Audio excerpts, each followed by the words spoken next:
জরুরি সিচুয়েশনে আপনাদের সাথে লাইভে আসতে হলো, লাইভে কথা বলতে হচ্ছে। আমরা অবজার্ভ করছিলাম যে ভোট গণনা কীভাবে হচ্ছে। আমরা ভোট গ্রহণে কয়েকটি জায়গায় অনিয়ম হলেও আমরা সার্বিকভাবে সেটা মেনে নিয়েছি, কিন্তু ভোট গ্রহণের পরে যখন ভোট গণনা শুরু হয় তখন একটি দল যখন দেখতে পায় যে তারা বিভিন্ন কেন্দ্রে হারছেন এবং পিছিয়ে আছেন, তখন তারা তাদের যেই ফলাফল কারচুপি করার কিংবা ফলাফলকে প্রভাবিত করার যেই ষড়যন্ত্র সেটাতে মেতে উঠেছেন। আমরা ইতিমধ্যে দেখেছি খুবই লজ্জাজনকভাবে বিএনপির প্রার্থী মির্জা আব্বাসের স্ত্রী তিনি সরাসরি একটা কেন্দ্রে দাঁড়িয়ে ভোট গণনা দেখছেন। পরবর্তীতে আমরা খোঁজ নিয়ে জানতে পেরেছি যে সেই কেন্দ্রে মির্জা আব্বাস বিপুল ভোটে পিছিয়ে থাকায় সেখানে তিনি 7 বার ভোট কাউন্ট করিয়েছেন। তিনি সেখানে উপস্থিত থেকে 7 বার ভোট কাউন্ট করিয়েছেন যাতে মির্জা আব্বাসকে বিজয়ী ঘোষণা করা যায় কিংবা তার তিনি এগিয়ে আছেন সেরকমটা দেখানো যায়।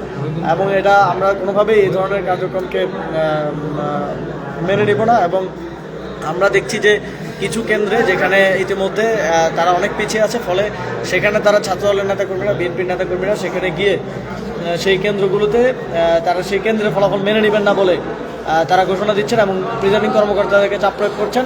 আমরা এও অভিযোগ পেয়েছি যে প্রিজাইডিং কর্মকর্তারা সিদ্ধান্ত নিয়ে এবং ইসির মৌখিক আদেশে তারা মার্কার বক্সের বাইরে যে ভোটগুলো পড়েছে, যেগুলো সাধারণত ডিফল্ট ভোট হওয়ার কথা এবং ফল্ট ভোট হিসেবে সেগুলো বাদ পড়ার কথা, সেগুলো তারা এক ধরনের মৌখিক নির্দেশে বিএনপির পক্ষে ধানের শীষের পক্ষে তারা কাউন্ট করছেন। এবং আমরা দেখছি যে মিডিয়া এক ধরনের বয়ান নির্মাণের চেষ্টা করছে, যেখানে আমরা দেখেছি যে ইতিমধ্যে বেসরকারি ফলাফলে 11 দলীয় জোট এবং বিএনপি প্রায় কাছাকাছি অবস্থানে আছে, 60-64 এরকম একটা অবস্থানে আছে। সেখানে মিডিয়াতে দেখানো হচ্ছে যে বিএনপি 30টা, জামাত 5টা, এনসিপি 1টা, অথচ ইতিমধ্যে বেসরকারিভাবে এনসিপি 5টা আসনে জয়লাভ করেছে। সুতরাং আমরা দেখতে পাচ্ছি পুরো ইকোসিস্টেমের একটা আন্ডারস্ট্যান্ডিংয়ের মধ্য দিয়ে ফলাফলকে প্রভাবিত করার, ফলাফলকে রিগিং করার এক ধরনের চেষ্টা হচ্ছে। তারা যেহেতু ভোট কেন্দ্র দখল করতে পারেনি, ভোট রিগিং করতে পারেনি, এখন তারা ফলাফল প্রভাবিত করার মাধ্যমে নির্বাচনে জয়ী হওয়ার এক ধরনের চেষ্টা চালাচ্ছে। আমরা ঢাকা 11 আসনে দেখেছি যে আসনগুলোতে আমরা যে কেন্দ্রগুলোতে আমরা বিজয়ী হয়েছি, এবং পঞ্চগড় 1 আসনে, তারপরে দিনাজপুর 5 আসনে, এরকম কয়েকটি জায়গায় যে কেন্দ্রগুলোতে আমরা বিজয়ী হয়েছি সেই কেন্দ্রগুলোর ফলাফল ঘোষণা করা হচ্ছে না, ফলাফল আটকে রাখা হচ্ছে। একটা কেন্দ্রে 3000-4000 ভোট এই কাউন্ট করতে 6 ঘন্টা, 5টা বাজে যদি নির্বাচন শেষ হয়, এখন 11টা বাজে, 6 ঘন্টা সময় কীভাবে লাগে এটার কোনো জবাব আমাদের কাছে নেই। যেখানে সিমিলার কেন্দ্রে 1 ঘন্টার মধ্যে ফলাফল চলে আসছে, সেখানে পাশের কেন্দ্রে 6 ঘন্টা সময় কোনোভাবেই বোধগম্য নয়। এবং এটা স্পষ্ট বার্তা দেয় যে সেখানে এক ধরনের ইঞ্জিনিয়ারিং চলছে এবং আমাদের বিজয়ী কেন্দ্রগুলোকে স্টপ রেখে সেই ফলাফলগুলোকে সামনে আসা থেকে বন্ধ করে এক ধরনের পারসেপশন তৈরি করা হচ্ছে, এক ধরনের তাদের প্রার্থীদেরকে বেসরকারিভাবে বিজয়ী ঘোষণা করার চেষ্টা হচ্ছে।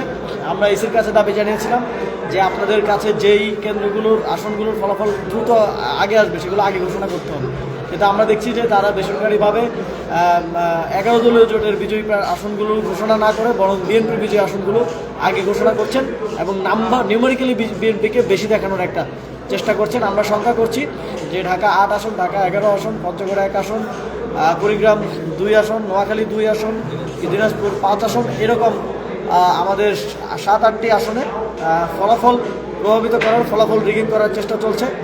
আমরা আমাদের নেতাকর্মীদেরকে ইতিমধ্যেই সতর্ক অবস্থানে থাকার নির্দেশনা দিয়েছি। যদি প্রয়োজন হয় আমরা যে কোনো ধরনের কঠোর সিদ্ধান্ত গ্রহণ করার দিকে যাব। আমরা বিএনপি নেতাকর্মী, ছাত্র নেতাকর্মীদেরকে আহ্বান জানাতে চাই যে আপনারা কোনো কেন্দ্রে ফলাফলকে প্রভাবিত করার জন্য কেন্দ্রের বাইরে অবস্থান নেবেন না। আপনারা যদি অবস্থান নেন তাহলে অবশ্যই আমাদের 11 দলীয় জোটের নেতাকর্মীদেরকে নিয়ে আমাদেরকেও সেখানে অবস্থান নিতে হবে এবং যে কোনো ধরনের অপ্রীতিকর পরিস্থিতি ঘটতে পারে। সুতরাং আমরা আপনাদেরকে আহ্বান জানাবো যে প্রশাসনকে নিরপেক্ষভাবে কাজ করতে দিন এবং প্রশাসনের প্রতি আহ্বান থাকবে কোনো ধরনের অপব্যাখ্যা কিংবা কোনো ধরনের নতুন আইন বা নিয়ম এনে এখন ডিফল্ট ভোটকে একটা নির্দিষ্ট দলের পক্ষে গণনা করার চেষ্টা আপনারা করবেন না। তাহলে কিন্তু আমরা এই বিষয়গুলোকে সহজভাবে দেখব না এবং এক্ষেত্রে জাতীয় নাগরিক পার্টি এবং 11 দলীয় জোট কঠোর অবস্থানের দিকে